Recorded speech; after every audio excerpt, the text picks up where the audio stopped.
Hello and welcome to Gamechanger. My name is Daniel Connor. I am the owner and coach at Connor's Coaching, and I am here today with my guest, Erica Koelling. Erica is a previous coach of mine and a great friend of mine. She's also a previous guest here on Gamechanger, where we discuss spirituality. She's been in the healthcare industry for over 15 years, and she is looking to advance healthcare every day because healthcare is self-care. And I love that quote that you gave us. She's passionate to help others sustain their well-being and leading others to purposeful, powerful, and productive action to raise the consciousness of humanity. And we are so grateful to have you here today, Erica. Welcome. Thank you. Thank you, Daniel. It's always great to be here with you. You are you are more than welcome here. And today we're going to be discussing a topic that's near and dear to your heart and has gotten me a lot of thinking going on. What is suffering? What is suffering? So when we think about that, it sounds like something we don't want, but let's go ahead and define suffering so that we know what we're kind of talking about. We have common language going into this topic. So, Yeah. Erica, what is suffering? I mean, you can look at suffering as it's a state of being in pain or misery, I think is what, if you look it up on the dictionary, it is that pain. It's that part of us that we do not want to, we don't want to feel pain. Like all of us are trying to control everything around us in order to prevent pain from happening. So when we stay in suffering and we're there for too long, that's essentially the definition that I would give it. What would you give it, Daniel? I think that I'm going to quote Nietzsche here and say that to live is to suffer, but it's to survive is to find meaning in that suffering. So with regards to suffering, like there is an inevitability that at some point you're going to stub your toe and feel pain. Pain isn't something that we can avoid. Pain is there to remind us about things, but there are certain options we have when we get suffering, when we get pain, that can help us move through it. And I can't remember the quote now. I couldn't find it again, but it was that the point of suffering is to move through it because it's the only way to overcome it. And I totally agree with that. I think, when we talk about suffering being inevitable, or it's a part of, it is a part of our humanity. And suffering, if you look at it and you look at it holistically, as a consciousness and as a collective, suffering is what really connects us. So it's interesting to that, we want to suppress it, we want to repress it every now and then, but if suffering is that foundation for compassion and for that connection with others. I mean, how many people, we're sitting around talking and someone just brings up a type of suffering, right? And we people just engage in the suffering and they understand and they have compassion and they get that. So it is that a big part of our foundation of as to why we suffer and having that connection with others. So I think it's really important as you just kind of bring that up as it is inevitable too, but it needs to be felt. Both of us are core energy coaches, and it's hard to think about suffering without thinking about those catabolic states of energy that you and I learned all about. That victim mindset or that kind of anger, aggression, um, other energy level. We don't want to give away too much proprietary information here, but with regards to suffering, like they don't feel good, those energy states, but there are perfectly reasonable, normal, rational, and healthy reasons that we experience them. So, and the fact that they feel miserable, that is telling us that we need to do something. And suffering is just another form of that. It's telling us that we need to do something. Um, so so I think that there are some real purposes to experiencing suffering. Suffering is all about finding action and moving forward and when we experience suffering, it's a call to action from our bodies to change something. Um, so for example, if you're hungry, you can either suffer in that hunger and sit there and be hungry, or feed yourself. And sometimes Make a suffering is not decision. just, Yeah, make a decision. Sometimes suffering's not just about you. Sometimes it's about getting other people to support you in a time of grief or a time of sadness. And like you said, there's a way of looking at your perception of what suffering is. So when those catabolic emotions come up, your emotional guidance system is automatically telling you to look at it. And so if you can, there's really two choices when you look at suffering. You can look at suffering as it's an opportunity to grow, or you can get stuck in suffering. And I think that that is where we feel, when we're stuck in our own suffering, we do have that powerlessness, and we end up getting to a point where we accept that this is how life is supposed to be because we feel so powerless. So suffering can take you both ways. It can keep you stuck, but it can also be that opportunity for growth. And when we look at pain, I always say that suffering is it's so important for us to have suffering because that's where we as especially as core energy coaches, that's where the golden nuggets are. Like that is where those aha moments are when we're working with our clients. And those are the moments that make you so proud to be a coach and the whole purpose of being a coach because you can get them to be an observant of their suffering versus that victim mode of suffering. So I Yeah, just love, I mean, that's what drives me as a coach. I know we've had plenty of conversations. That's what drives you as a coach is those aha moments because there's such great golden nuggets within the suffering once you look at it. it is. It is. And I think that it's never just what's on the surface, right? With coaching, like we know the issue isn't ever the issue, right? The suffering isn't ever the focus. It's what's causing the suffering. It's how did we get to this state of being. And if we don't honor the suffering to an extent, we're just ignoring the fact that that event happened in the first place. Like you're not dealing with it. You're not by avoiding the suffering, you're just prolonging the suffering, right? Um, I had a Absolutely. I had a therapist at one point. I think we support mental health here, so everyone at some point needs to have a therapist to have someone to Get talk yourself, to. yes. Get yourself And someone to coaching, get your thoughts out of you. yeah, coaching isn't a substitute for therapy. We work with therapists. It's all about mental wellness instead of just mental health. So, but that said, um, I had a therapist, and she told me that pain, which is a form of suffering, and we could just kind of lump suffering as painful. Mhm, So mhm. pain kind of comes with a bandwidth. Like if you imagine like a wire, there's only so much that that wire can transmit. And when we're experiencing pain, it can lower our experiencing of other forms of pain like hunger or tiredness or sleepiness or our ability to handle boring conversations or our emotional state, our sadness, our tolerance of other people. And so when we're suffering in one way, we oftentimes are unable to cope with or tolerate the suffering that we're having in other areas. Like if you're hungry and you're tired, you're more likely to experience other forms of pain at the same time and to Mhm. experience it in a way where you cannot overcome it easily. Like it can be overwhelming in those states of being. And so giving yourself space to experience that suffering, that is also incredibly important. Yeah, experience it without the judgment of it. I know Yeah. like personally for me, when I have, let's say, like patterns of the same suffering that keeps coming up, I tend to judge myself. Like I should have learned from this. Why does this keep coming up for me? Why is this the same thing? Why is it the same pattern? And so suffering is just something that, I like to call it, I know that I like to call it like a barometer for authenticity as well. And I'll kind of explain what I mean by that. When you have your authentic self here, you're lined up with your authentic self.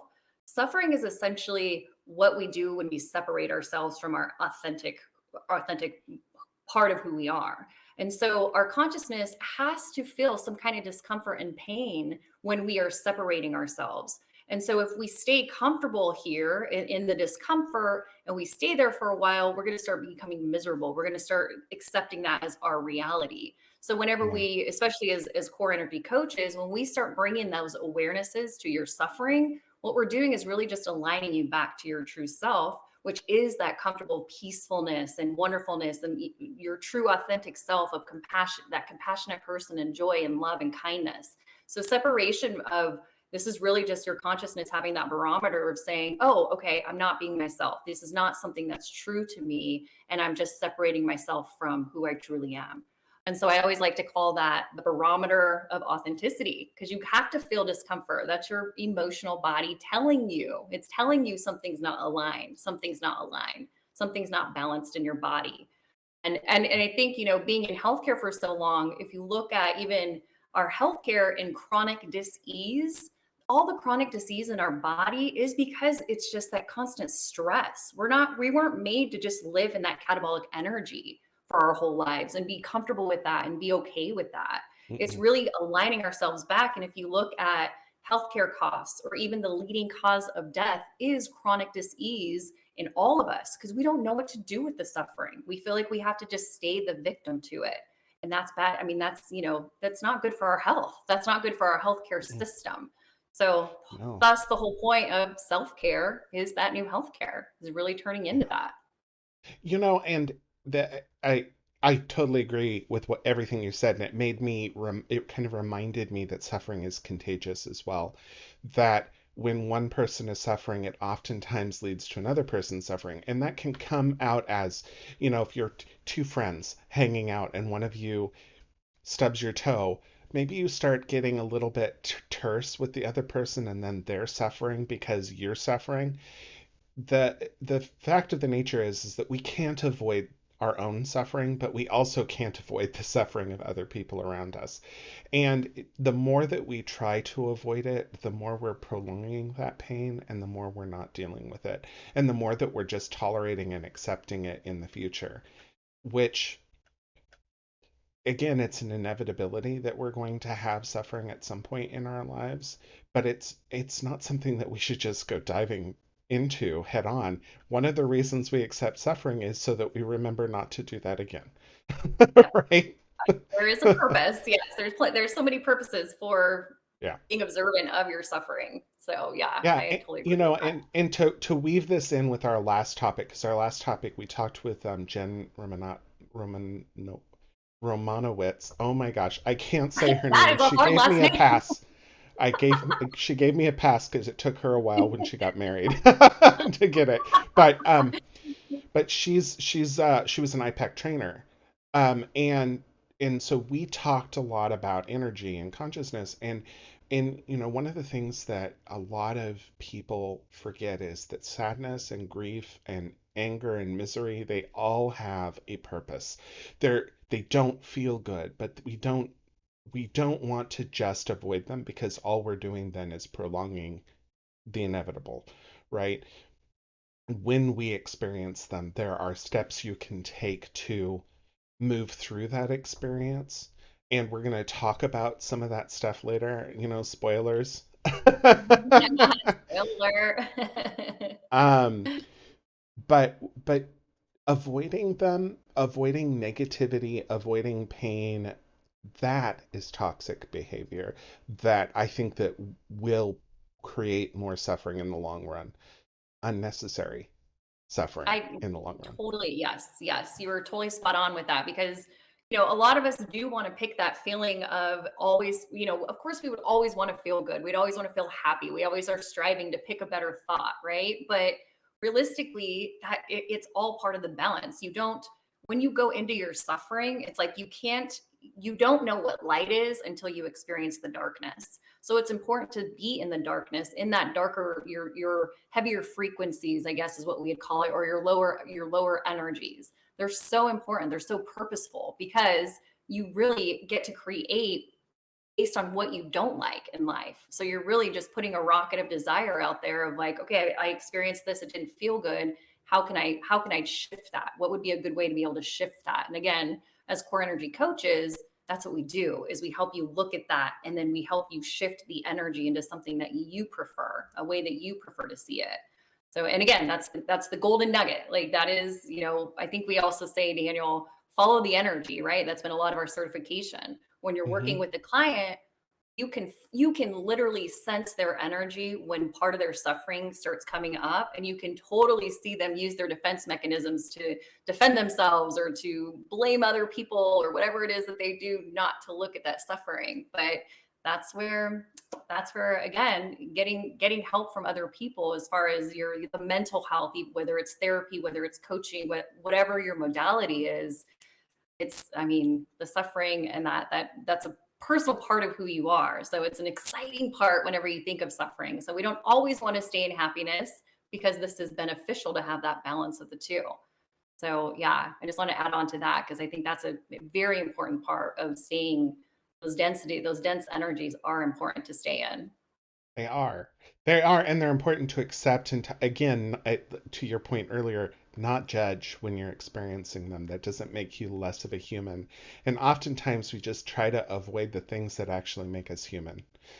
Um, but the more you accept that you're a flawed individual human that was born on this planet just like everyone else, the easier it is going to be to accept those things and to move through them and to not Mhm. let them control you or to change you from your authentic self, separating you further again and then creating more suffering.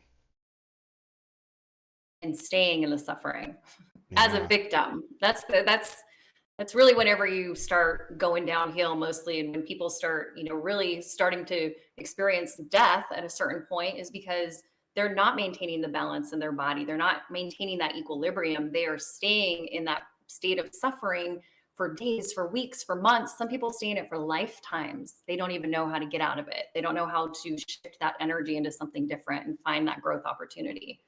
So yeah, it's a If great you awareness. just if you just search for quotes on suffering, there's tons and tons of wisdom from the eras, from different eras out there about suffering. Helen Keller said that all of the world is full of suffering, but it's also full of the overcoming of it.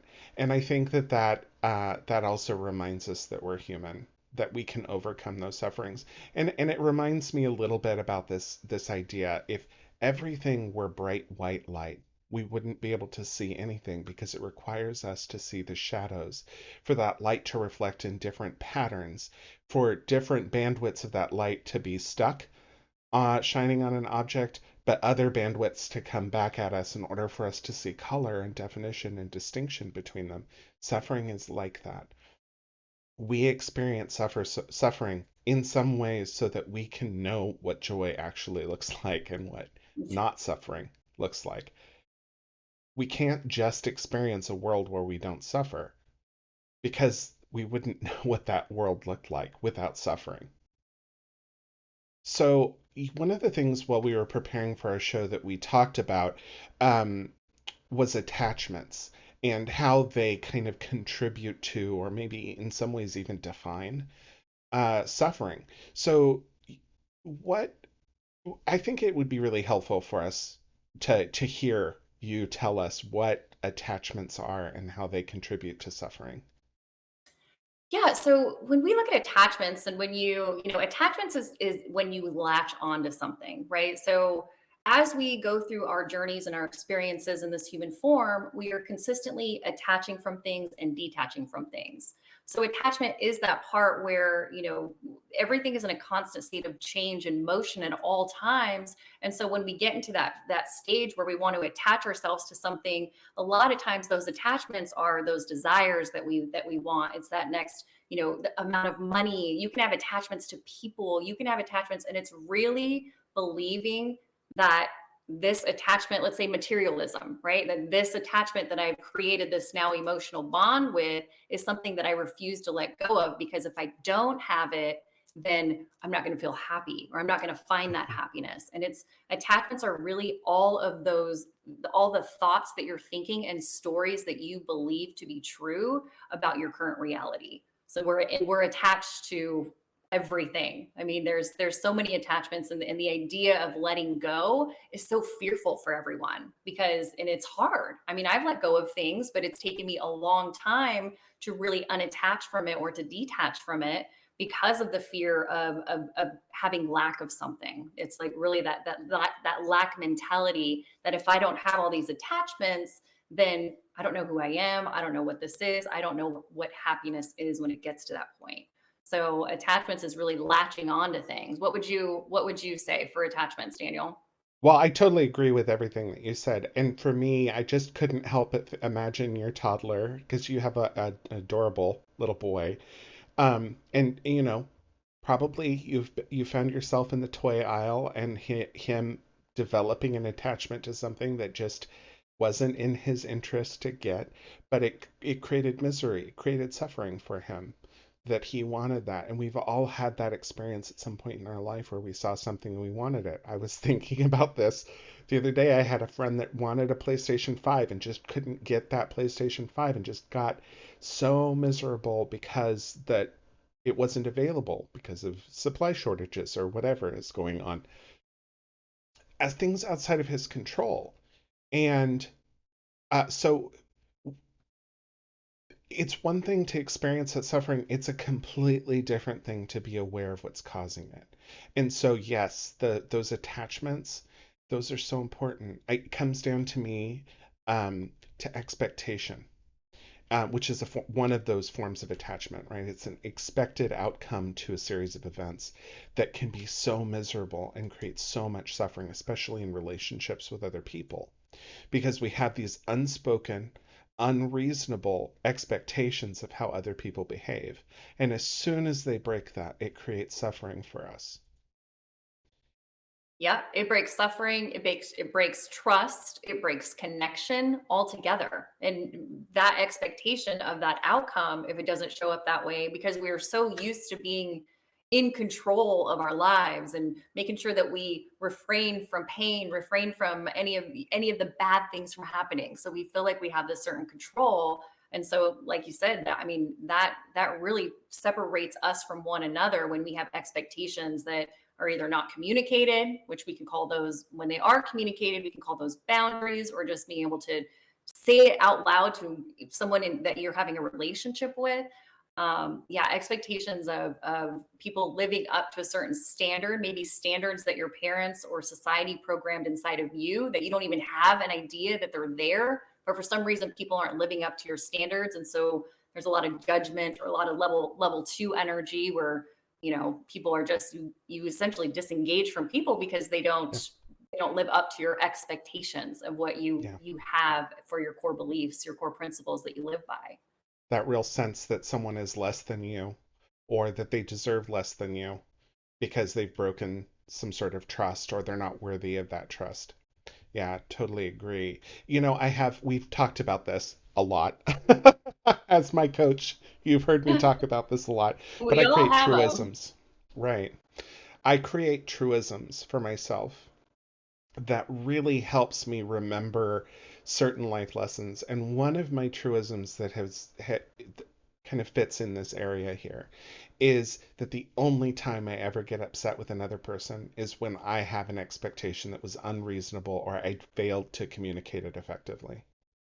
You know, and that that truism isn't about preventing me from creating expectations or preventing me from, failing to communicate them. That is to help me recover when I'm in that period of suffering because it helps me identify, again, the attachment that caused that suffering to exist in the first place. It isn't about the anger that I'm experiencing, it's frustration with myself that I failed to do something that caused me to feel this way. And that helps me overcome it so much. And that's exactly what we're talking about today is kind of moving through the suffering, identifying the attachment, and then overcoming it in some sort of way. We're not talking about avoiding suffering because that's inevitable. We're talking about ways to move through it so that we can experience it less. Aware of it. Yes, that's all a part of self-awareness. That is all a part of turning in and looking at, and prioritizing emotional health and spiritual health within you. So Yeah. being able to understand, why do I feel this catabolic energy? A lot of people don't know what to do when they feel that stressful energy, when they feel that adrenaline, when they feel that within their body. They're very, we've all learned to be reactive and suppress, to suppress that energy. And I think the biggest part of even this podcast, and even when we're looking at healthcare evolving holistically, is really looking at how am I going to express this catabolic energy differently this time? Instead of being reactionary to it, which a lot of people are, it's now being more observant of looking at the energy and then taking a breath, letting your body calm down. You can tell your body, yes, I got the message. I will look at it and look at it. Get a coach, get a therapist, get someone to help you. Talk to a friend about it. I mean, just get it out and look at it to understand what was this experience, what was the stimulus that was in front of me that made my body feel this way. And again, that's your emotional guidance system working. Your emotional guidance system is telling you something is separating. There's a separation between who you truly are and what you're thinking in this moment. And you can understand that barometer once you're able to just take a step back from suffering, look at suffering, don't react to it.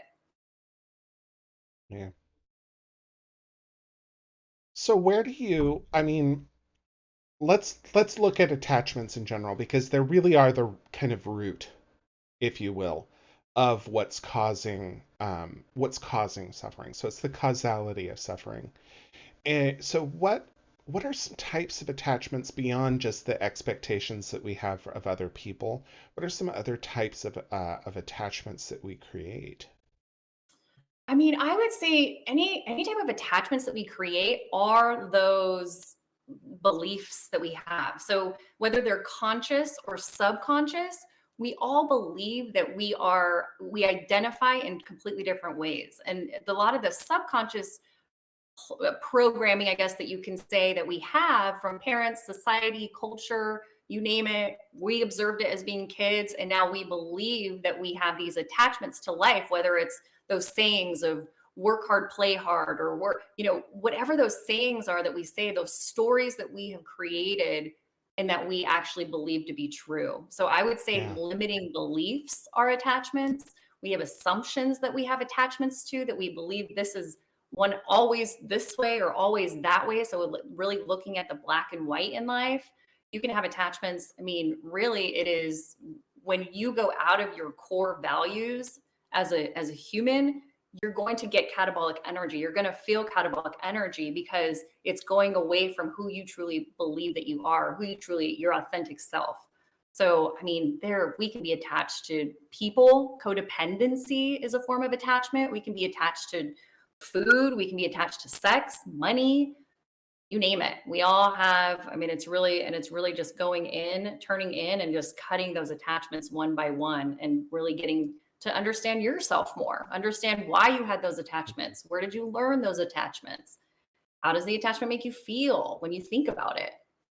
yeah. What would you say? What are some that you would say that you encounter, I guess? What are some like You patterns of your attachments? I I I can get I can kind of just lump them all into expectations, but I think that they come in different areas of our lives. You know,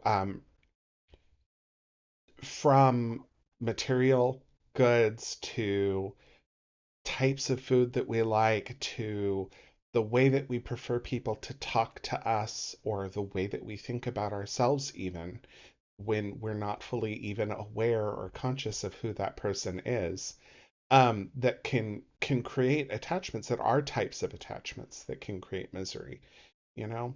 um you can also get attached to feeling like a victim, to being in that victim mindset, and to create more suffering around that, to create misery, to create an opportunity to judge yourself.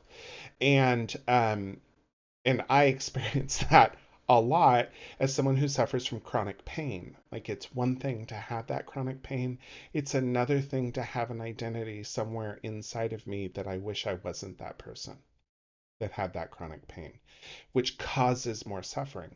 It causes me to Mm. feel guilty when my pain starts to overwhelm my sensibility. It creates frustration. Last night I didn't sleep well.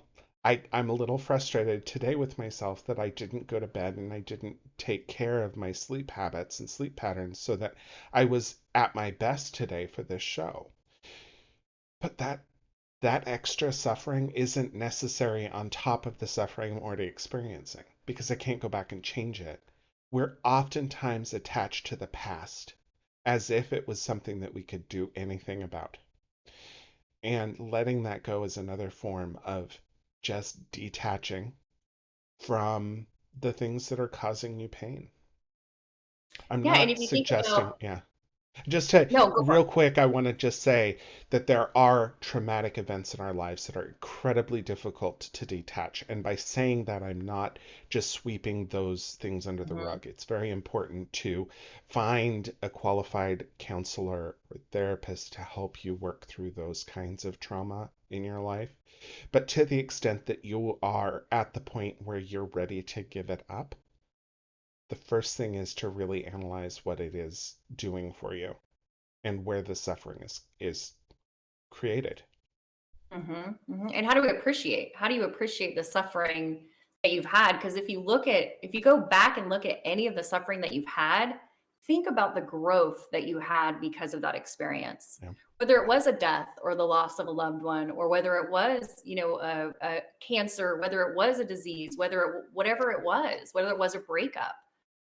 Think about You who know, you were before that and then what you learned can I from it. lean into that just a little bit? I'm gonna Please. tell you about a parable that I kind of discovered while I was preparing for this episode, and that is the untilled ground versus the tilled ground, right? So if you think about yourself as earth ready to be planted, if you till that ground, if you churn it up and you disrupt it and you get it to break apart and become looser, it's more ready to grow.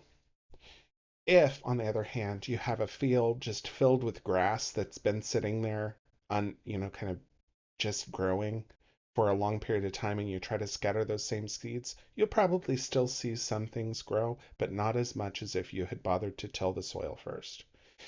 And so when we're talking about attachments, it's really that turf that's preventing us from getting all of the water and all of the other seeds and to allow ourselves to grow. In order to grow a garden that you really want, you have to go through and plow the whole field. So when we're talking about suffering, we're really talking about your soil's being tilled, whether you want it or not, right? And what are you ready to grow there in its place I like when that. you're done tilling? And you wouldn't be able to know if you don't become aware of the suffering. Yeah, Become aware. Awareness is the first step, and then what do you do with it? And I think indeed. as a self-awareness consultant, a lot of times what I'm seeing is that, people have there's a lot of us who will have an awareness. It's just we don't know what to do with it afterwards. And sometimes just having the awareness is good enough. But a lot of times when you have the awareness, then it's like, okay, now what do I do with this? And really, the very next step of finding awareness is then to make a decision. You can make the decision not to choose to do something with it, which is a decision, or you can also choose to shift it to plant something new. Like you said, you've uprooted it is pretty much what the awareness is. Now, what do you want to do with it? What do you want to reprogram? How do you want to reprogram a belief that maybe is now limiting for you? Because we look at beliefs too, beliefs have an expiration date. Some of them, they serve you up to a certain point in your life, they expire, and then they become limited beliefs. And so it's really being able to understand what are my limited beliefs that are now holding me back that because I've grown, you just keep growing as a person. It's inevitable. So having those new you got to pluck, uproot, and then replant something new. And that's part of the growth process. But you have to make the decision to do something with the awareness if you Yeah. want, if you're ready. So, really, I mean, the next section that we wanted to talk about is how do we reduce suffering? And really, we've just analyzed that you can't really reduce your suffering, but you can diminish it to the point where it doesn't cause more suffering. It doesn't you don't have undue suffering. And really, that's what we want to avoid. So, what are some tactics that we can take on that help us reduce the undue points of suffering? Yeah, I like how you said, because it's inevitable, because of it's a part of who we are suffering, it's important to be conscious of it. become more conscious of your consciousness. How does your consciousness continue to shift? Does it get stuck in your lower energies? So it really is being present with yourself and being conscious, and not distracting yourself, not using a defense mechanism. It's about understanding how to detach from that without that emotional trigger, without that the outside world giving you those emotional triggers. It's really more of understanding and having that connection with your body and your emotional guidance system to understand what these roots are that are coming up. What are your attachments? What are they? Be conscious of them. I think that would be the best answer I could give, because I think that that's really what we do with our clients is provide them to see that conscious, be more conscious of their suffering, of their pain, of their gremlins is what we call them sometimes. As a coach, I think that I'm going to ask you a question because I already know how, and I know how you're going to answer this, but I'm going to ask you a question as a coach just to kind of give other people an understanding of what it means to have a coach. Um, if you had a client that was suffering, would you encourage them to ignore or suppress or reduce their suffering? I would not. I would not encourage them. I would encourage them to look at it. Because again, I know that those are where the nuggets are. Once and you've been in front of a client where it is that aha that they're like, oh my goodness, I've got this belief. And then when you ask them, where does that belief come from? Let's talk about what you just said and make them look at it. And then they can figure out, oh, actually, my dad used to say that to me whenever I was a child. And so I always doubted myself because this is something that constantly is playing in my head. Oh, I heard it from my mother constantly growing up. I heard it from my siblings. Whatever the case is, once they're able to see it, they can realize that that's not really a part of who they are. That's not the true, authentic part of who they are. And so then you can help them develop, well, then who are you? What do you prefer? If you are not someone who's constantly doubting yourself, then who are you? And that's where you start building that, really getting them to see who their authentic selves are. So that's how they show up every day versus being in victim and suffering mode and just accepting that this is how life is, because you don't have to live in suffering 24/7.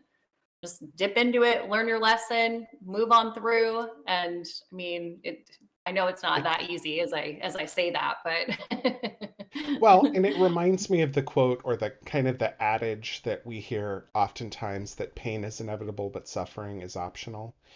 When we're talking about this topic, we're kind of saying that pain and suffering, those are kind of two interchangeable terms. But really, that the pain of suffering that's not avoidable.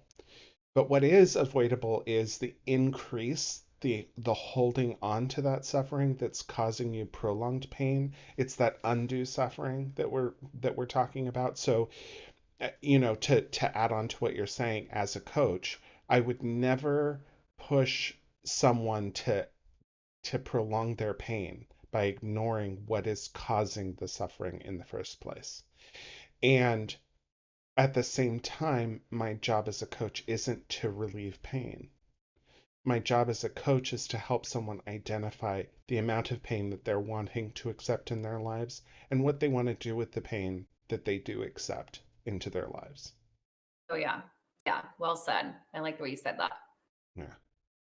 Well, I'm just riffing off what you said. So, Well, and it's all about the power of decision, right? yeah. You can choose to stay there. That is your option. You can choose not to do anything with your suffering. That is 100% okay as well. It's just a matter of, if you are in front of a coach like Daniel and I, then, why are we here if you're not wanting to shift your energy? That's really Yeah. what our services are that we bring to humanity, is we will help you shift your energy if that is something that you consciously choose that you want to do.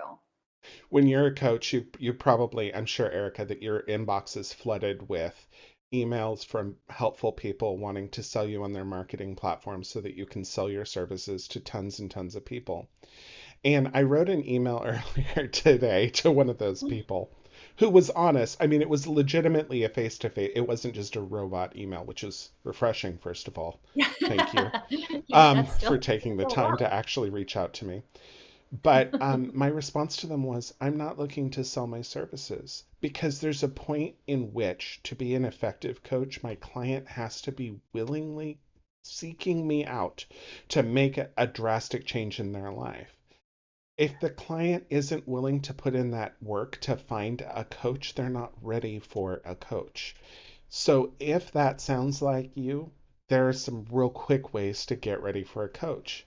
And that is to really analyze the suffering that's going on in your life and decide what you want to do about it. And if that involves being curious about it, if that involves leaning into it, if that involves redefining your core values or identifying what they are in the first place, absolutely seek out a coach. And it doesn't have to be me, it doesn't have to be Erica, but that is what we are specifically trained to do, is to help relieve suffering, Yes.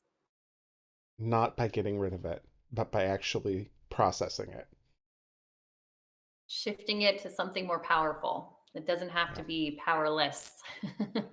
So making that shift. Energy. I love the conversation of energy anytime we talk about energy. So What would you say is the best thing to do when you do experience suffering?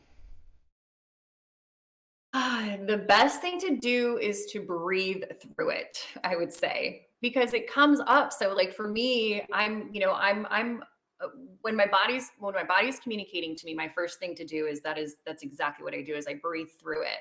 And then I ask myself and become curious about why. Why am I feeling this catabolic energy? And so that allows me to turn it. As a coach, we've established empowering questions. So really a lot of my questions are, what was that feeling? Who was around whenever I had the feeling? What was it that I perceived to be stressful that made my body feel this way? What was said? What was the topic? And so I take myself through my own coaching essentially and really get to and ask myself questions. So it's really breathing through it and becoming curious by asking yourself questions. Making the decision to look at it is really what that next decision is. What about you? Yeah. What's your strategy?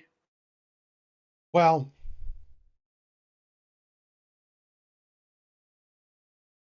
it's interesting because I kind of draw a blank there. Um, it really is getting curious about the attachment that's causing that pain. So kind of going back through this conversation, it's really trying to figure out what it was that caused the pain in the first place. But I will say this. One of the things that I am curious about with my clients is what extra suffering are you accepting into your life because you're not dealing with this suffering? Ooh, And yeah. so with and so just to kind of put this in a personal story, I have AS, ankylosing spondylitis, which means it's a fancy way of saying that my immune system is attacking my spinal column and turning it into bone. All of the soft tissues that make my spine flexible are slowly turning into bone. The only way to prevent or to halt this disease is to either get rid of my immune system, which is an option, or to keep moving. But moving is painful.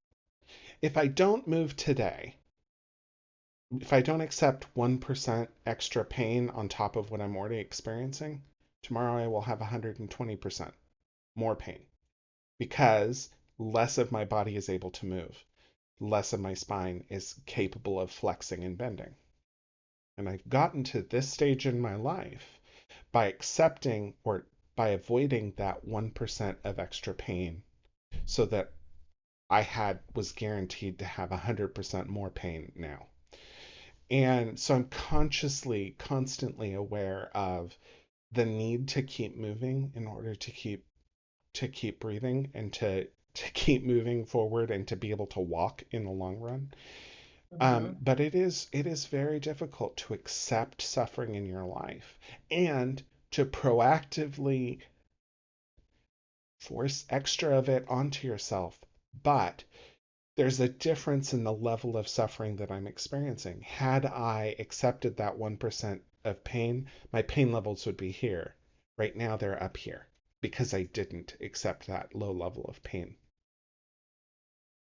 And it doesn't matter if you don't have ankylosing spondylitis. It doesn't matter if that isn't the source of your suffering. The truth of the matter is, oftentimes we've experienced greater amounts of suffering in the present because we didn't accept a little bit of suffering in the past.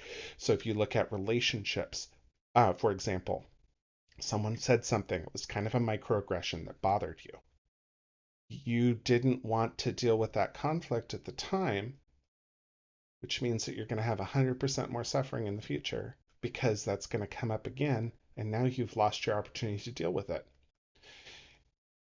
That kind of mentality helps me, first of all, accept that the past is something that I can't control, but also that in the future, I want to be able to look back at this person that's sitting here and not feel regret that I didn't take those opportunities so that I am experiencing 100% more suffering. I don't know. How did that land, Erica? No, I mean, that totally makes sense because it's kind of like law of attraction, right? The more suffering that you're in, the more that's going to keep coming at you. And I think you did a wonderful job of even describing your own personal experience of, well, if I'm sitting here and suffering and I choose not to accept it or do anything about it, then that is just setting me up for the long run for more suffering. You're just attracting more rather than changing the situation, making the decision to choose something different, choose something new. Yeah. Thank you for sharing that. I love the authenticity of it I'm all. an open book. I overshare all the time. I love that. Yes. Uh, I'm glad you do. Let's talk about detaching because what we've kind of discussed is so far that attachments really might be the root cause of most of our suffering, that some suffering is inevitable, but some suffering really is just added icing that we put on our own salad, which is not where icing goes. Icing goes on cake. Yes, Um, please. but detaching itself can kind of come from two different perspectives, and we've talked about this kind of briefly as fear versus learning. So what is detaching? What are the positive versus negative versions of what detaching looks like? Yeah, so when we think of attaching, right, we're latching on. Detachment is really simply disengaging. And so and detachment is such a powerful tool to use if you're not detaching out of fear. And I think that is those are the two different perspectives. So there may be something that comes up. You may have catabolic energy. There was maybe a conflict that happened that you're perceiving as happening. You're feeling stressful. And if you detach from that situation because you want to disengage from it because it doesn't feel good and you want to blame it on the other person, you're never taking the opportunity to really look at what that conflict is bringing you. And I think like you had said, by not having the conversation with your friend, with your husband, with your significant other, when a conflict comes up, you're missing that opportunity for growth and connecting yourselves together. Now, again, if it's out of fear, then you're using detachment as a defense mechanism, right? We're either repressing it, we're suppressing it, we're blaming, we are whatever you insert defense mechanism, that is you disengaging from something because you're repressing it, because you're choosing not to look at it. And of course, if you're in level two of blaming the other person for your own feelings, again, that responsibility and the opportunity for that growth nugget is just completely gone. Versus when you look at detaching because you're moving through it, you can detach from something, observe it, and move through it versus react to it and then disengage from it. Does that kind of make sense on the two ends there? Yeah, absolutely. I want to just say for our audience who may not be familiar with IPEX energy models, um, with our show last week as well, when Erica's talking about catabolic, so this is to the audience, to you guys. Um,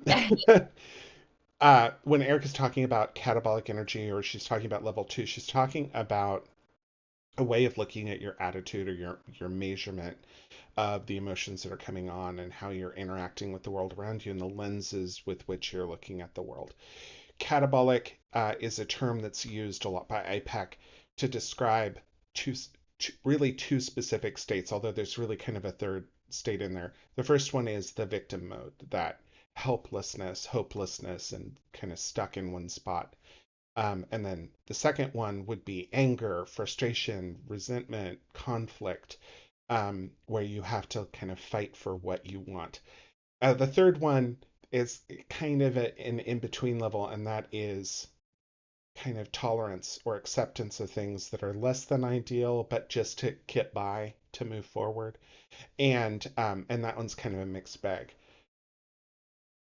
With our conversation last week, catabolic energy isn't necessarily something that we have to avoid, or as coaches that it's our responsibility to get rid of or to diminish or to lessen.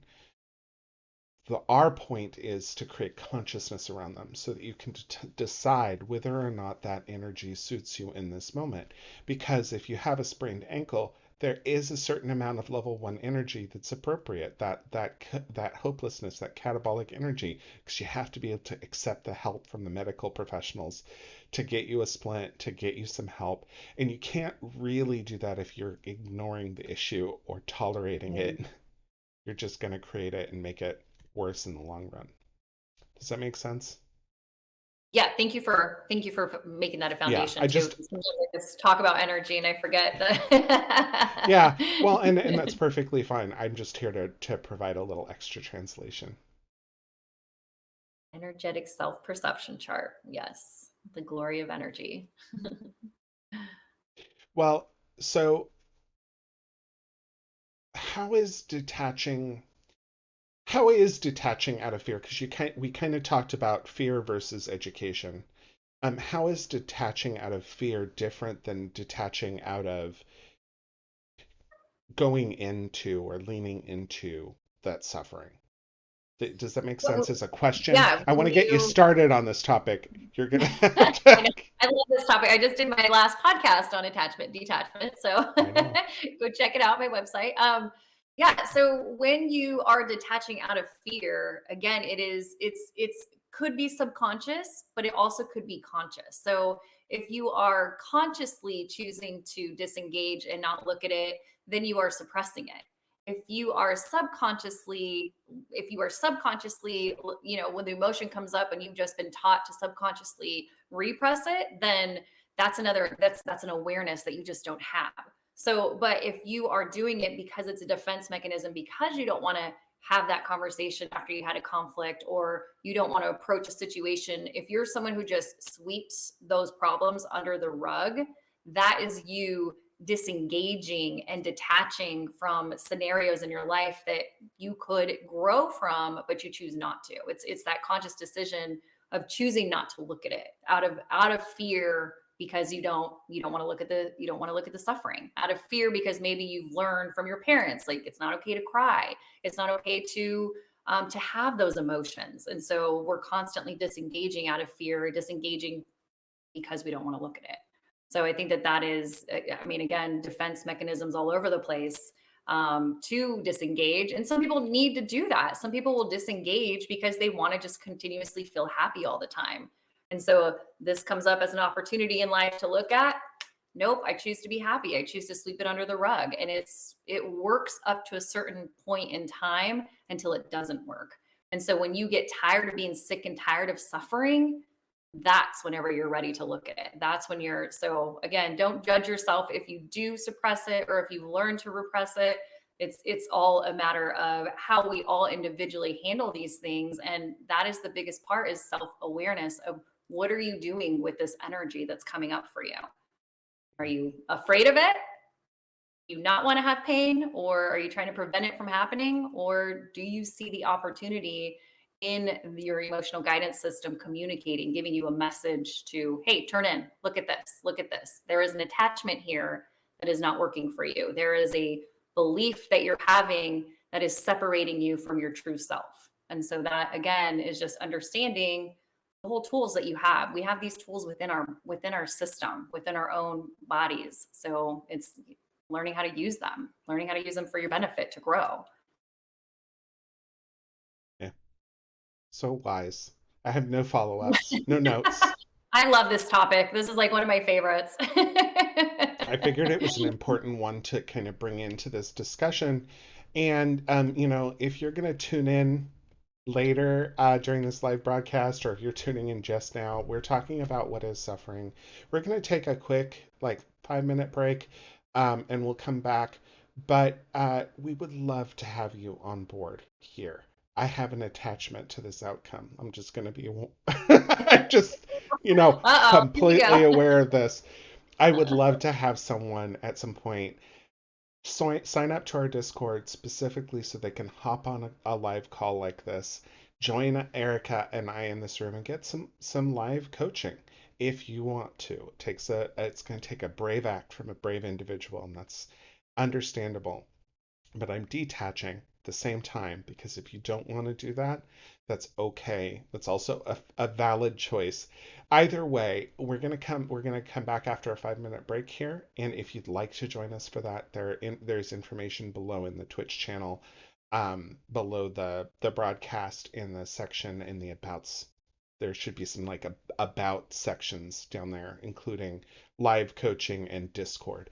So read those sections, join our Discord community if you want to join a great community of positive thinking and life coaches. Erica's a member of our community. You can reach out to her there.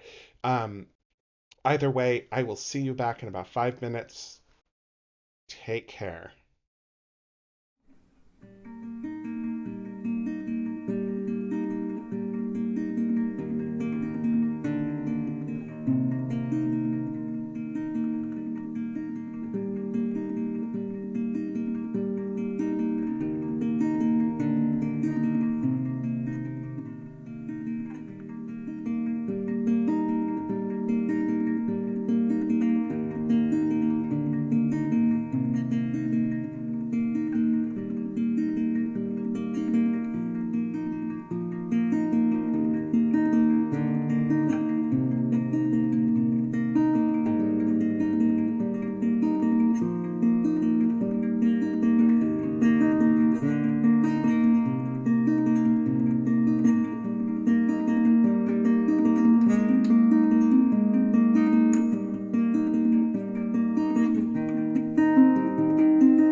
And we're back.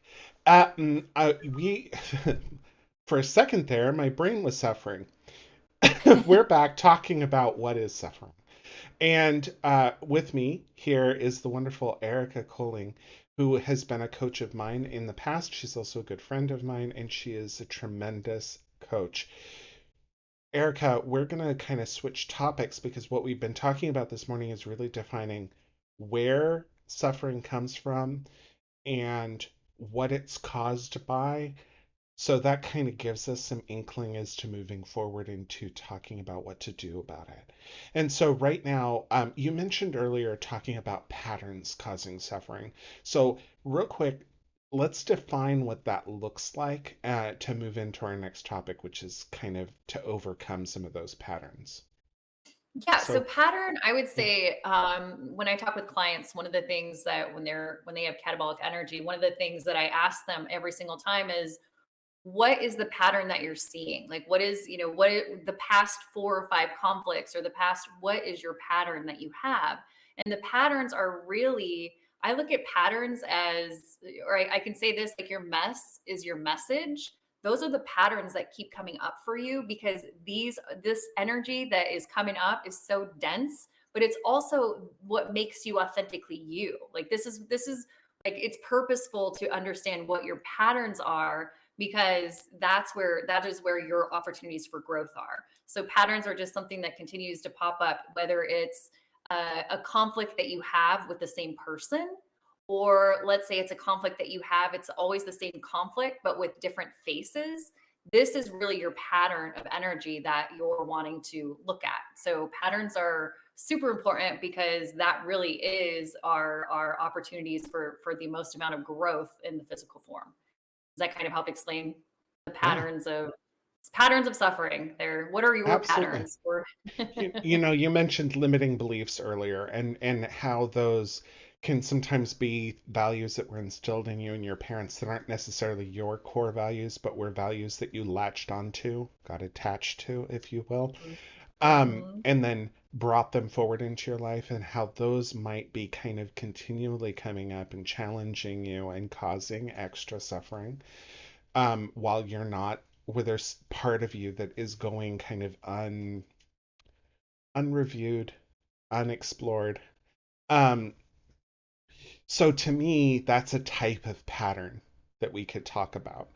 Another one would be patterns of avoidance, of fear of confrontation.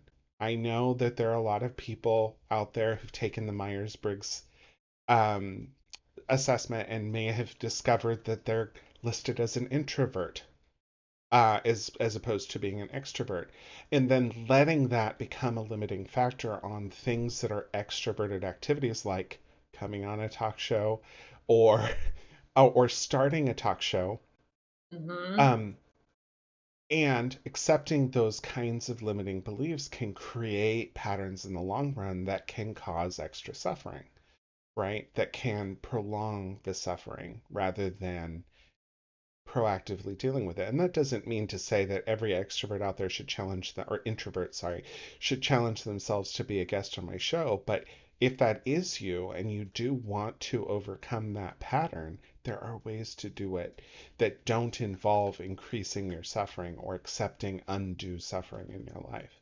So, what we're going to talk about now, Erica, if that's okay with you, is ways to diminish, first of all, ways to recognize those kinds of patterns, but also ways to diminish the experience of suffering that results from those kinds of patterns. How does that sound for you? Yeah, and I think also to add to some of the suffering patterns is there could be karmic suffering patterns. So when I say karmic, I'm talking about the suffering of DNA from your grandparents, parents that we just continue to pass down to each other. And a lot of that suffering is subconscious, because again, there are programs that were beliefs that were programmed inside of us at a young age that continue to play out in our day right now. So when you start looking at your karmic patterns and the karmic patterns that you're breaking, sometimes it's very stressful for a family to be in a family where you're breaking patterns, because everyone's so used to doing the same suffering patterns, and when you're the one who starts breaking away from those patterns, you can feel that resistance. So there is the karmic patterns that come up that are needing to be looked at in order to shift into something that is more anabolic, more energizing to you, maybe to your family, to the way that you want to show up in life. And so I know that when you were talking about, patterns and maybe what are the purpose of the patterns is, I like to tell my clients that anytime you see a pattern come up again, first of all, be appreciative of it, because, and this is something I didn't do, I would always judge my pattern, because when it comes up for you, it is something that you're still seeking clarity on. So you're actually attracting it to you once again because there's still more information. You're not done learning the lesson that you're supposed to learn during this conflict. So it'll come up for you until you're ready to unattach from it altogether. And unattachment, I like to say, is really when you master detachment, because then you don't have any emotional, energetic trigger associated with this pattern anymore, and that's when you know that you've completely detached from it altogether. So really looking at it and just making sure that that you learned what you need to from these nuggets that come up, and continue to let them come through, and be appreciative of them. I think is something I didn't do when I was going through all of this work and learning about myself and my self-awareness. So I'll always say that, don't judge yourself. Very true. It reminds me that, you know, we oftentimes are very binary in terms of how we judge things like patterns or attachments. I can think of a few patterns that I've adopted in my adult life that bring me less suffering overall. In fact, they've improved the amount of suffering I experience. So I want to talk about a couple of those, if that's okay with you. Um, Yes. the first one is making my bed every morning. So I grew up, I had a waterbed when I was a kid because I couldn't even be bothered to tuck in the sides of the waterbed. Like, to me, I was just going to climb in that bed later in the evening, and why would I want to have to pull all the sheets out of the corners so that I could fit underneath them when they could just sit there and be ready for me and be accepting of me when it was time? And then I got to be an adult and I had some other issues going on, and I started creating a pattern where I started making the bed regularly, and which is something that would have appalled me in my teenage years. Appalled, like literally did would have wanted to not be my own friend. But at the same time, I'm leaning into something else because making the bed isn't really making the bed. Making the bed is an attachment to a healthy pattern of taking care of myself and to create reminders, visual reminders in my life that that's important to me. Now, every time I look at my made bed, I remember, hey, I did this act this morning because I care about myself. I didn't do it because it looks better. I didn't do it because I'm embarrassed if someone else sees it. I did it because I want to send a message to my future self. So the attachment of this thing that would have caused me suffering, would have caused me suffering in my teenage years, actually reduces my suffering in my adult years because it become part of my identity, and it's become a good reminder, a visual reminder of a thing that is meaningful to us. So we can actually create new patterns and not just get rid of old patterns. We can create new patterns or habits or whatever self care activities you want to talk about. We can create attachments to them, and those attachments can also lower our suffering in the long run. It is really nice to walk past my bedroom and see the bed made and remember that I love myself. It's also really amazing to wake up in the morning and see the kitchen clean, which wasn't the case this morning, Yeah. but usually is the case. Gonna And bring up more stress. well, it's also an acceptance of I can't go back last night and do the dishes at 2 in the morning when I went to bed finally. I wish I could. 2 Small little a.m. part of me, but that wishing I could, that's a suffering that I'm never going to be able to overcome because there's no part of me that's capable of going back there and doing that thing. But what I can do is I can go and clean the kitchen and feel really positive about the result. And so I guess where I'm going with this is when we're talking about these kinds of patterns and when we're talking about overcoming suffering specifically with regards to these patterns, we're talking about the unhealthy ones, the unpurposeful ones, and the ones that aren't serving you. So I think, and Eric, I think you would agree with me that when we're working with a client, that we want to make that designation, that distinction of what's serving you about this pattern and what isn't serving you about this pattern. How true is that for you in your practice? Or I won't speak Absolutely. for Yeah, you. and let them, and it's up to them to decide, right? Yeah, Maybe they still wanna keep it around because they don't wanna, they're afraid of the unknown. They're afraid of reprogramming something that maybe they're not worthy of, or maybe they have an unworthiness factor yeah. about them that then that's where we'd follow the energy too. It's just a matter of being And curious about your client. you can easily turn one of those healthy forms of attachments into an unhealthy form. So if I stopped thinking about that activity as an act of love, then suddenly it can become an act of embarrassment. If one day I just don't do it and I didn't notice it and I walk past that room, then I can feel really bad about it. It can create additional suffering for me. And that's not necessarily the point of this either. So anyway, I took us down a rabbit hole. Sorry. No, I love your sharing because I remember those were one of the things that we worked on for coaching. It was, Yeah. I'm gonna get up and do the bed because it makes me feel good. It's part of your, yes. I'm like, yes, do it. That's an easy The fix. That's an intentional easy, intentional patterns that we accept into yes. ourselves. So that's also part of this is reframing those patterns. Sometimes this pattern does suit you, but the way that you're framing it doesn't. So for example, making the bed because you'd be embarrassed. I used to make the bed only when my mom came over to my house because I'd be embarrassed if she saw my room. That wasn't a healthy attachment because it created additional suffering because then making the bed was an act of suffering. It was something I didn't really want to do, and I was only doing it because I wanted to avoid some other form of suffering. But when I started creating a pattern where I made the bed, it was, and I'm going to use a pun here, it was a game changer because suddenly I had the power. The power wasn't with someone else. The power wasn't with avoiding suffering. The power was creating a reason not to suffer. The power was finding a way to do the opposite of suffering, to find joy. So reframing an act like that, or reframing and creating a pattern around it, can actually lower your suffering as a whole. Um, what else do you see in the area of reducing your suffering by kind of reviewing and acknowledging your patterns? Yeah, I think if you, it's a big acceptance that everything is constantly in a state of change. So if you can just accept that and you know that, hey, I have an attachment here, but it's just a phase. If you look at things as just a phase and you move through them as phases versus becoming a victim to them and then you're constantly recreating them day by day when you wake up, understanding that the pain is just a phase for growth if you choose to find the growth, or it's just a phase. Everything is constantly in a state of change. So really just having that acceptance will lower your stress, which will lower that suffering, which will lower your perspective of how you see catabolic energy, how you see stress, how you see suffering.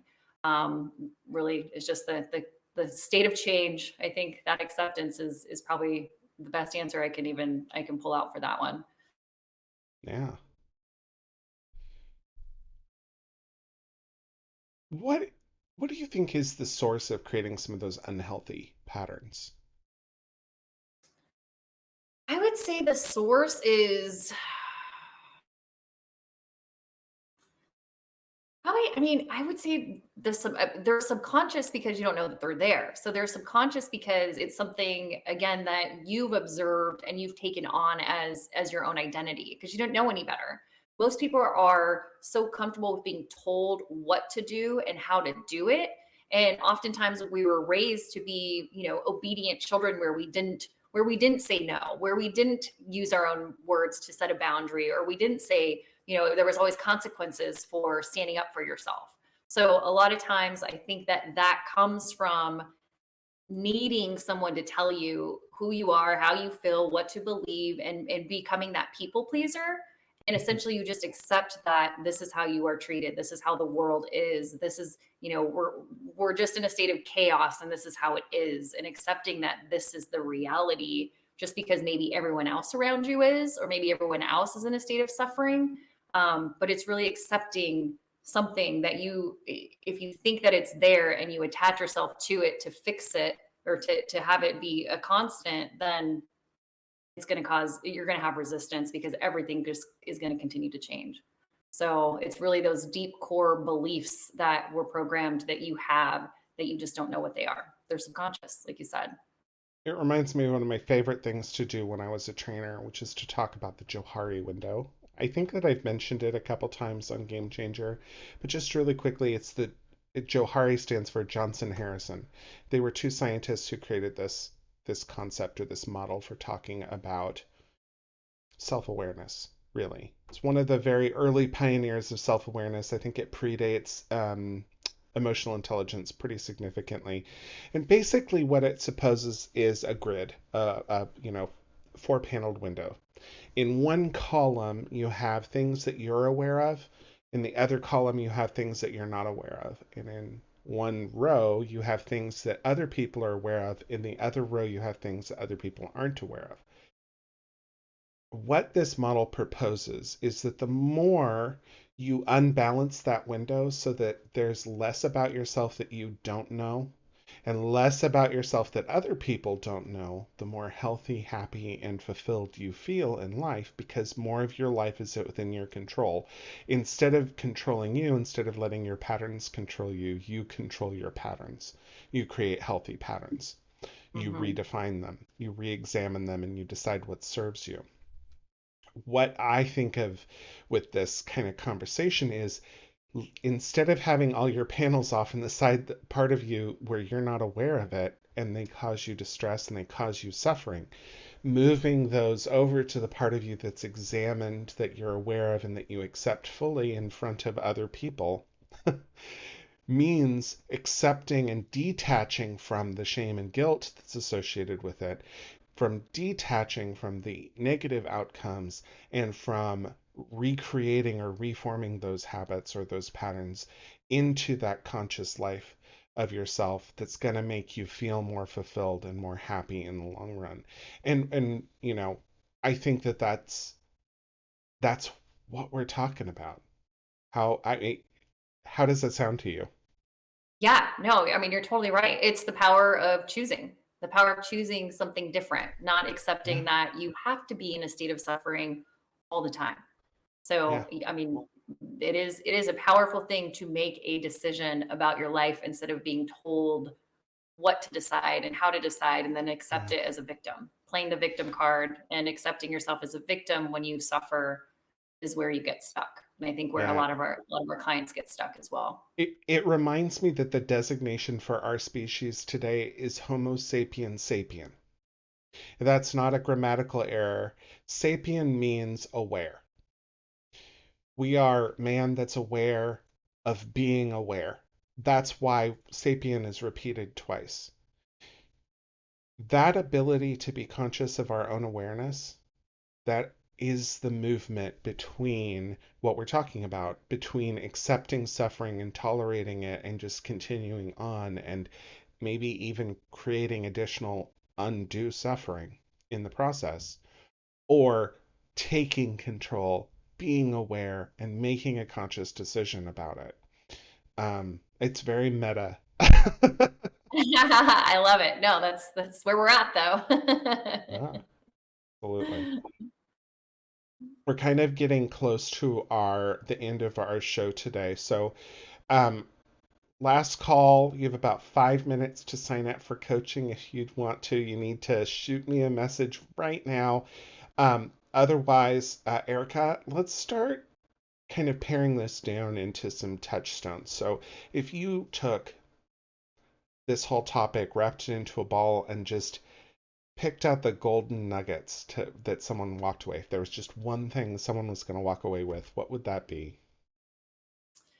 I mean, it's about embracing your suffering. We all have it. So embracing it and see it for the opportunity that it is versus being in the victim mode of it. So, I mean, the pain is where the golden nuggets are. So, I think if the more that you can look at your pain, the more that you can accept your pain and also understand it a lot more and be conscious of it, that's where your true growth is. And that's something that Daniel and I can help you out with if anyone needs any assistance helping to shift that energy. But there's so many wonderful coaches out there in the world these days who also um, understand awareness and how important being conscious and making decisions about your self care is. So yeah, embrace it, accept it, and appreciate it. I think is the biggest takeaways. What about I want to you? I want to go back to a couple of quotes that I pulled out earlier, and it's Oh yeah. really that Nietzsche quote, um, that to live is to suffer, and that to survive means finding meaning in that suffering. And that's really the crux of this. The more whole you are as an individual, the more in control of all aspects of yourself that you are, the less you're controlled by the things that you don't accept. And by analyzing your suffering, you're going to become more and more aware of the attachments that create those sufferings. And you can decide whether that attachment is one that's serving you and is healthy, or if it's something that you want to challenge yourself to overcome, to redefine or reframe. And we coaches are uniquely qualified to helping you purposefully choose your own path down that road. C.S. Lewis also said that it takes courage to live through your suffering and it takes honesty to observe it. Mhm. One of the challenges that we have is to be honest with ourselves. And finding a coach really helps us observe and frankly accept those things about ourselves because a coach is there to help you through that process, but not to judge you through that process. You're a human being. I'm a human being. I have attachments that I still haven't discovered. And I would like to honor you going through that process of discovering what your attachments are and helping you to choose whether or not those are serving you, whether or not you want to reframe them in a different way. So, those are my golden nuggets. Those are good. Yes, yes. Oh, thank you. Um, so what are some resources or toolkits or guides for the viewers that might want to lean into, reframe, or reduce the amount of suffering that they experience? Well, that is a great question. So we have two master practitioners of the Energetic Leadership Index, which is for our viewers it's a 70 item based web based tool, and it's a survey that you take. So again, it's 70 items that you take. And it really looks at your self perceptions. It'll ask you questions on your self beliefs, some of your behavioral tendencies that you have, and what it does is it allows you, it's on a Likert scale of you surveying yourself. So on a scale of 1 to 5, you go through these different questions and you rank yourself as 1 as being not true and 5 being the most true about you. And so this energetic leadership index assessment will give you a snapshot of really where your consciousness sits on just a on a normal day, your energetic with no stress, and then it'll show you how your energy shifts whenever you perceive your environment to be stressful.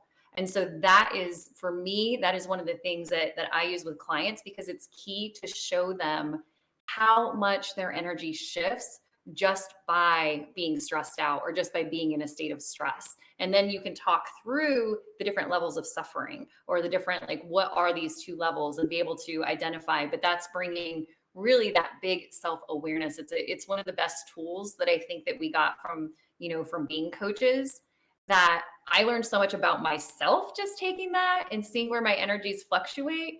And so I use that with clients, and I think that that is probably one of my favorite tools. Do you have a favorite tool that you use? I know you use the ELI a lot as well. I do use the ELI. And it's a really opportune moment for the ELI. I charge for the ELI. I don't know if Erica, if you include it in your packages. Mine is kind of an add-on to a package. But right now is a really great opportunity to get it because there's a discount going on until the end of this month on the 31st. Um, you can get it for significantly cheaper through Mhm. either Erica or I. Um, but I do love the ELI with regards to this. I also love just that idea of sitting down with someone and analyzing yourself and where your suffering is coming from and asking yourself, what are you attached to that's causing this suffering? That just is such a profound thing that's come out of this episode and preparing for it with you, Erica. Um, Mhm. for for me, it's that curiosity is the biggest toolkit that you have in your resources as a human being, right? And leaning into that curiosity and really being curious about the feelings and emotions that you're experiencing and what's causing those feelings and emotions to be experienced can really help you shift your focus as to whether or not you have to experience that, whether it's inevitable or whether it's an option. So when it's an option, that's where the room to change is. Mhm. And one way to revise your view of the world is to just shift your energy and how you experience it. So you could benefit from our last broadcast if you wanted to lean in a little bit more and learn more about that specifically, which is energy and consciousness. The video is still attached to this channel right now. Eventually, all of these will be on a YouTube channel. More to come in the future. Everything's in a Um, constant state of change. That's an example. yeah. So, Erica, I think that we talked a little bit about you being a coach. Where can people find you if they want to get coaching for you, and what does that look like right now? Yeah, so I just launched my website last week. So you can find me. I know that's my put all my love and passion into my website. So you can work with me through different engagements at iamericakelling.com. Just fill out an engagement form. Right now for new clients, I am doing the ELI for at no cost. So that you can get your first session, get to know me a little bit more. I'll get to know you. And then this is just a good snapshot of different opportunities that we can look at that if you wanted to move forward as a client, we would look at those opportunities for growth.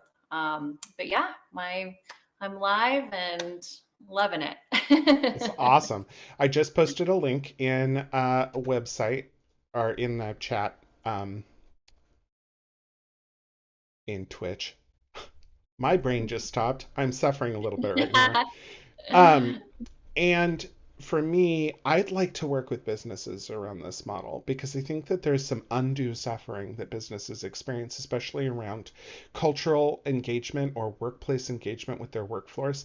A disengaged workforce is 30% reduced productivity on average for knowledge workers specifically. What that means is that your accountant is 30% less accurate and 30% less productive than they need to be. And no one should feel miserable going to work. Why prolong their suffering by not dealing with it, by not identifying what their core values are and how those core values can integrate into your business? That's specifically one of the two niches that I have. And I'm not going to tromp on Erica's feet. I'd love to have individual clients as well. But specifically, I would love to have businesses reach out and find ways to improve their work culture by fixing their core values so that they're not just a plaque in the boardroom that placate your stakeholders, but are actual living, breathing documents that go home with your workers that change how they live their lives as well, where their values of authenticity and their values of integrity and their values of accountability live on and match the values at work so that work is more than just a place they go to get a check, but it's also a place that they show up not to suffer and to thrive. So I have definite ways of doing that. And if you'd like, I am willing to donate 90 minutes of free time to discuss how it is that your business could benefit from this, to listen to what it is that you're struggling with and where it is that you see your opportunities. If you're interested in that, you can visit me on my website, connorscoaching.com, or you can email me at daniel@connorscoaching.com. I'm going to go ahead and post a link for that in the chat again. Um, this has been such a tremendous topic to discuss, and it seems like a great capstone for all of the episodes up until now, from goal setting to spirituality to energy and consciousness, our most recent episode. We're going to be discussing boundaries, I believe, in our next episode, but we are taking a month or a week. We're taking a broadcast off because our next broadcast would normally fall on Mother's Day. Moms are too important. They deserve to be celebrated. Happy So we're birthday. Oh, taking that thank you. day off to celebrate. I'm celebrating my mom specifically, but all moms in general. So we're going to be silent on that day just out of love and respect. Erica's a mom. She deserves some love and respect from her family. Um, I just want to share some gratitude really quickly.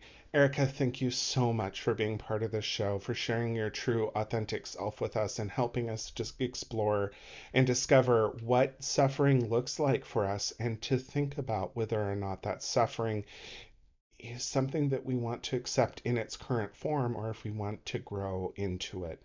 Um, for our audience, thank you so much for watching us today live. I love seeing those numbers. I'm not attached to them anymore. That took a lot of work. But even more so to the viewers that are watching the later broadcast, thank you so much for participating. Um, just by watching us, that is tremendous. I'd love to hear your feedback, your thoughts about our show. You can email me at daniel@connorscoaching.com. Um, again, just tremendous gratitude and an invitation. Our Discord community is a community that's built around positivity. At least 4 times a week, I tend to post a positive kind of Mhm.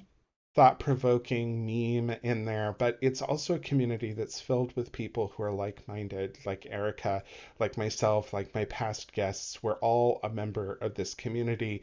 It's a community of coaches, it's a community of clients, and it's a community of positive people who are interested in living positively. If you'd like to join that, information is available down below, or again, you can reach out to me and I'll send you a personal invite. And our next episode, again, we're not going to be meeting on Mother's Day, but on May 22nd, we're going to be coming back and we're going to be talking about boundaries with a lady who learned that she needed to set some. So I'm looking forward to that episode very much. I'll see you then. And thank you so much for tuning in today. Thank Bye. you.